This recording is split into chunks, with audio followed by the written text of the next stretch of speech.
ఓం శ్రీ గణేశాయ నమః. శ్రీమాత్రే నమః.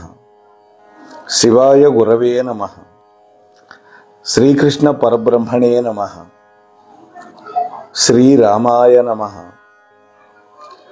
నారాయణం నమస్కృత్య నరం చైవ నరోత్తమం దేవీం సరస్వతీం వ్యాసం తతో జయముదీరయేత్.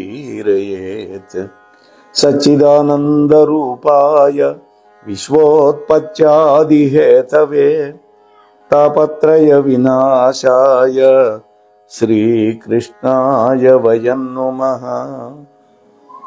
మోహనవాణి ఛానల్ వీక్షకులందరికీ కూడా ముందుగా నా యొక్క నమస్సుమాంజలు.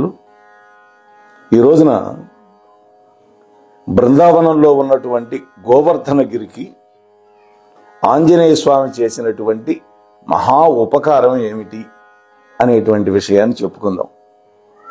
ఈ కథ మనకి పరాశర సంహితలో కనపడుతుంది. సముద్రానికి వారధి ఏర్పడిన తర్వాత ఉత్తర సరిహద్దుల నుండి ఒక పర్వతాన్ని తీసుకొని హనుమంతుడు వస్తూ ఉన్నాడు. ఇక్కడ నిర్మాణం పూర్తయిపోయింది. కానీ హనుమస్వామి ఉత్తర భారతానికి వెళ్ళి అక్కడ ఉన్నటువంటి ఒక పర్వతాన్ని పట్టుకొస్తున్నాడు, కొండని. ఆ కొండ హిమాలయం యొక్క 100 మంది కొడుకుల్లో ఒకడు.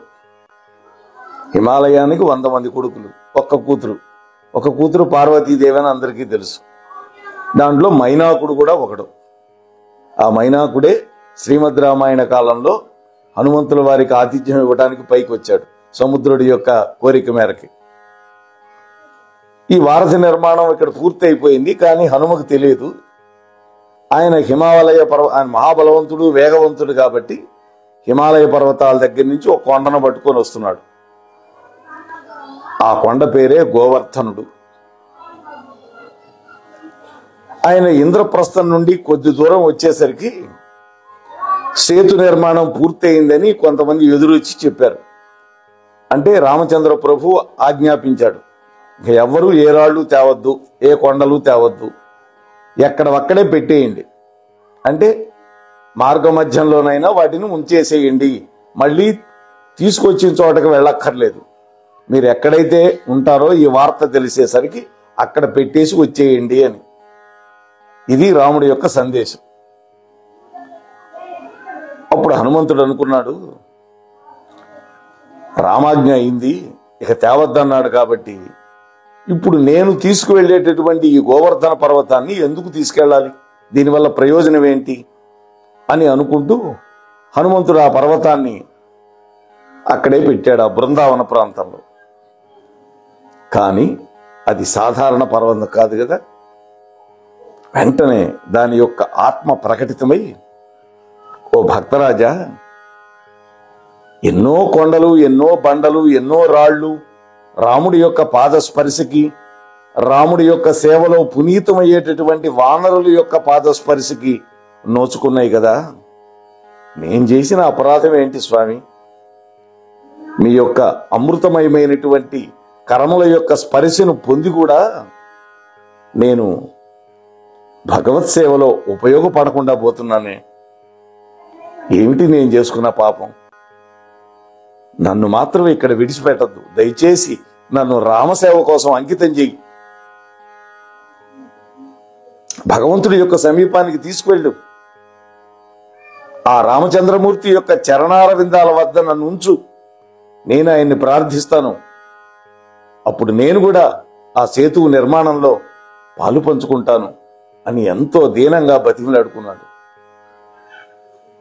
లేదా నన్ను సముద్రంలో పారి, భగవంతుడి యొక్క సేవకు ఉపయోగపడినటువంటి జీవితం వల్ల ఏమిటి నాకు ప్రయోజనం అని హనుమంతుల వారిని ప్రాధేయపడింది మైనాక పర్వతం. చూశారా, ఒక కొండకే ఆ విధమైన భావన ఉంటే మానవ జన్మెత్తినటువంటి మనం ఎంత భగవంతుడి యొక్క కైంకర్యం చేసుకోవాలి ఆలోచించండి. అయితే ఆ పర్వతం వేడుకోవటం వల్ల ఎంతో ఆర్తి కలిగింది హనుమత్ స్వామికి. ఆయన మనస్సులో కూడా బాధ కలిగింది. ఓ గిరిరాజా, నువ్వు వాస్తవానికి కొండలకు రాజువే, కొండల యొక్క రాజు అయినటువంటి హిమవంతుడి యొక్క కొడుకు కదా. నీ అచంచలమైనటువంటి నిష్టను చూస్తూ ఉంటే నిన్ను కూడా భగవంతుడి యొక్క సమీపానికి తీసుకువెళ్ళాలి అనేటువంటి కోరిక నా మనస్సులో బలంగా ఉంది. కానీ ఇక ఎటువంటి కొండలు తీసుకురావద్దని రామచంద్ర ప్రభు ఆదేశించాడు కదా. ప్రభు యొక్క ఆజ్ఞని ధిక్కరించచ్చా? అయినా కూడా నీకోసం భగవంతుడిని ప్రార్థిస్తా. నా రాముడు ఏమి ఆజ్ఞాపిస్తే ఆ ప్రకారంగా చేస్తా, సరేనా అన్నాడు. ఆ మాటలకి గోవర్ధనుడు సంతోషపడ్డాడు. ఆలస్యం చేయకుండా అక్కడ నుండి హనుమంతుడు రాముడి దగ్గరికి వెళ్ళాడు. పర్వతాన్ని అక్కడ పెట్టాడు. బృందావన ప్రాంతంలో రాముడి దగ్గరికి వెళ్ళాడు. వెళ్ళి రామచంద్రమూర్తికి నమస్కరించి తాను తెస్తున్నటువంటి ఆ కొండ వేడుకున్నటువంటి వివరం అంతా కూడా చెప్పాడు. అది విన్నాడు రాముడు. హనుమంత, ఆ పర్వతం నాకు అత్యంత ప్రేమపాత్రమైంది. నీవు దాన్ని ఉద్ధరించావయ్యా, నీ యొక్క అమృత హస్తాలతో దాన్ని ఉద్ధరించావు. ఎక్కడో హిమాలయాల్లో ఉండేదాన్ని తెచ్చి ఆ బృందావన ప్రాంతంలో పెట్టావు. అయితే ఒక్క మాట చెప్పు ఆ కొండల రాజుకి, ద్వాపర యుగంలో మా రాముడు కృష్ణావతారం ఎత్తుతాడని చెప్పు. అప్పుడు ఆ అవతార కాలంలో ఆ కొండని ఉపయోగించుకుంటానని కూడా చెప్పవయ్యా అన్నాడు. అంతేకాదు, ఇంద్రయాగానికి బదులుగా గోవర్ధన పూజ నిర్వహించి ఆ గోవర్ధనుడు తానే అయి నైవేద్యం పెట్టిన పదార్థాలు తిన్నాడు స్వామి. అలాగే ఆబాల గోపాలం అంతా కూడా గోవర్ధన పర్వతానికి పరిక్రమ చేశారు. అప్పటి నుంచి వచ్చింది ఈ కొండలకి పరిక్రమ చేయటం అనేది, ప్రదక్షిణం చేయటం అనేది. ఇప్పటికీ ఇక్కడ అరుణాచలంలో అరుణాచలేశ్వరుడి యొక్క కొండకి తిరుగుతారు కదా. అలాగే మనకి విజయవాడ ఇంద్రకీలాద్రి పర్వతం చుట్టూ కూడా తిరుగుతున్నారు ఇవాళ. ఇంకొక మాట చెప్పవయ్యా హనుమ, 7 రోజుల పాటు నా యొక్క కుడి చేతి మీద ఆ కొండని ఉంచి మోస్తానని కూడా చెప్పవయ్యా అన్నాడు. అందుకనే ఇంద్రుడికి కూడా బుద్ధి పుట్టించాడు, కృష్ణుణ్ణి ఎదుర్కొనే బుద్ధి పుట్టించాడు. ఎందుకని? తాను వరమించినటువంటి ఈ యొక్క పర్వతానికి తాను చెప్పినటువంటి మాట చెల్లాలిగా. అందుకని ఇంద్రుడు వచ్చి వడగళ్లవాను కురిపిస్తే 7 రాత్రులు 7 పగళ్ళు అప్పుడు ఆ కొండని ఒక గొడుగులాగా ఎత్తిపెట్టాడు స్వామి. అందరినీ రమ్మన్నాడు ఆ కొండ కిందకి. వాళ్ళు తటపటాయిస్తున్నారట. పిల్లవాడు చిన్నవాడు, కొండ పెద్దది, ఒకవేళ మొయ్యలేక పడేస్తే బయటన్నా ఉంటే రాళ్ళు రప్పలు తగిలి కన్నో కాలో పోతుంది, ప్రాణాలే పోతాయి, కొండ కింద నలిగి పచ్చడైపోతాం కదా అని వాళ్ళు తటపటాయిస్తుంటే స్వామి అన్నాడు, బాలుండి తడు కొండ దొడ్డది ఈ శైలంబు నోపగాడు అని భావింపవలదు అని అంటూ ఈ చరాచర బ్రహ్మాండం అంతా కూడా వచ్చి నా యొక్క చేతి మీద పడ్డా కూడా నా చెయ్యి ఏమాత్రం కూడా అల్లాడదు, మీకేం భయం లేదు రండి అన్నాడు. అలా ఆ గోవర్ధనుడికి ఇచ్చినటువంటి వరం ప్రకారం అది త్రేతాయుగంలో జరిగితే, ద్వాపర యుగంలో ఆ కొండని భగవంతుడైనటువంటి కృష్ణుడు తన యొక్క చేతి మీద వేలు మీద ఎత్తాడు. ఇవన్నీ ఉట్టి మాట, ఎక్కడా పోతన గారు చెప్పలేదు, వ్యాసుల వారు చెప్పలే. వలకేలన్ ఎత్తి అని చెప్పాడు. కేలు అంటే వేలు అనుకుంటున్నారేమో, కాదు, కేలు అంటే చెయ్యి అని అర్థం. కుడి చేతి మీద ఎత్తాడు. ఎత్తి 1 వారం రోజులు మోశాడు స్వామి. మరి అందరూ గోవులు గోపాలకులు అందరూ వచ్చేశారు. మరి వాళ్ళందరికీ ఆకలి లేదా? 1 వారం రోజులు ఏంటి వాళ్ళకి తిండి తిప్పాలంటే, కృష్ణ పరమాత్మ తన అమృతమయమైనటువంటి దృక్కులని వాళ్ళందరి మీద ప్రసరించి వాళ్ళకి ఆకలి దప్పిక రెండూ లేకుండా చేశాడు.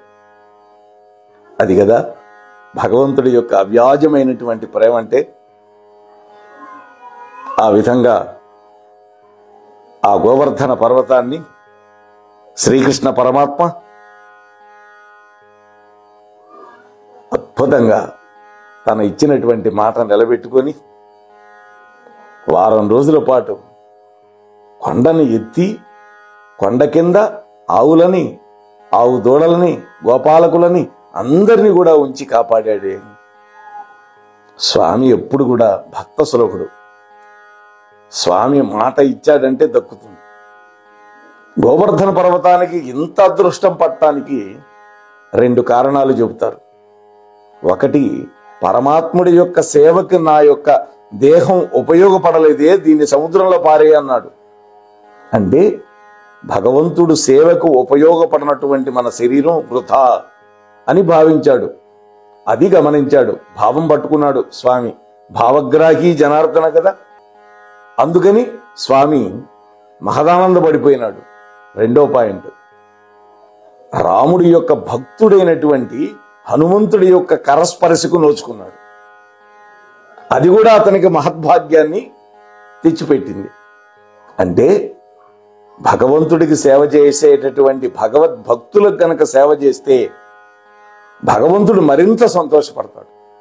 అందుకనే భగవద్భక్తుల పాదధూళిన శిరమున దాల్చేదెన్నటికో అని మనం పాడుకుంటాం.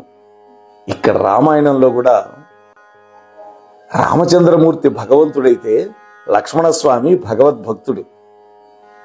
అలాగే భరతుడు కూడా రామభక్తుడు. అటువంటి రామభక్తుణ్ణి శత్రుఘ్నుడు సేవించాడు. అంటే రాముడి యొక్క భక్తుని సేవించి మరింత తరించిపోయినాడు శత్రుఘ్నుడు. ఇది కదా మన పురాణాలు మనకు చెప్పేటటువంటి అద్భుతమైనటువంటి సందేశాలు. అందువల్ల నిరంతరం భగవంతుడి యొక్క నామాన్ని స్మరించుకుందాం. భగవంతుడి యొక్క అవ్యాజమైనటువంటి కృపకి పాత్రులం అవుదాం అని మీతో మరొక్కసారి నేను మనవి చేసుకుంటూ ఈరోజు ఈ గోవర్ధన పర్వతం యొక్క వృత్తాంతాన్ని మీతో పంచుకునే ప్రయత్నం చేశాను. అంతవరకు అందరూ కూడా ఈ ఛానల్లో వచ్చేవన్నీ కూడా అందరూ ఎంతో కృషి చేసి మంచి మంచి విశేషాలు పెడుతున్నారు. చక్కగా వినండి.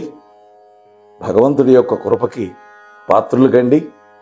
ఇంత శ్రమ తీసుకొని మనందరి కోసం మోహనవాణి ఛానల్ అధినేత అయినటువంటి మరి సీతారామాంజనేయులు గారు ఎంతో ప్రశంసనీయులు. వారికి వింటున్నటువంటి మనందరికీ కూడా రామచంద్ర ప్రభు యొక్క అవ్యాజమైనటువంటి కృప వర్షంగా మన మీద పడాలి అని నేను మరొక్కసారి మనవి చేసుకుంటూ ముగిస్తున్నాను. స్వస్తి. మోహనవాణి తెలుగు పాడ్కాస్ట్ వింటున్న శ్రోతలందరికీ హృదయపూర్వక ధన్యవాదాలు. ఏమండోయ్, ఇప్పటివరకు మన ఛానల్కి సబ్స్క్రైబ్ చేసుకోకపోతే ఈ క్షణమే వెంటనే సబ్స్క్రైబ్ చేసుకుని ఆ పక్క నుండి బెల్ బటన్ని మ్రోగించండి. అప్పుడు నేను చేసే అప్డేట్స్ అన్నీ మీ ముందు ప్రత్యక్షమవుతాయి.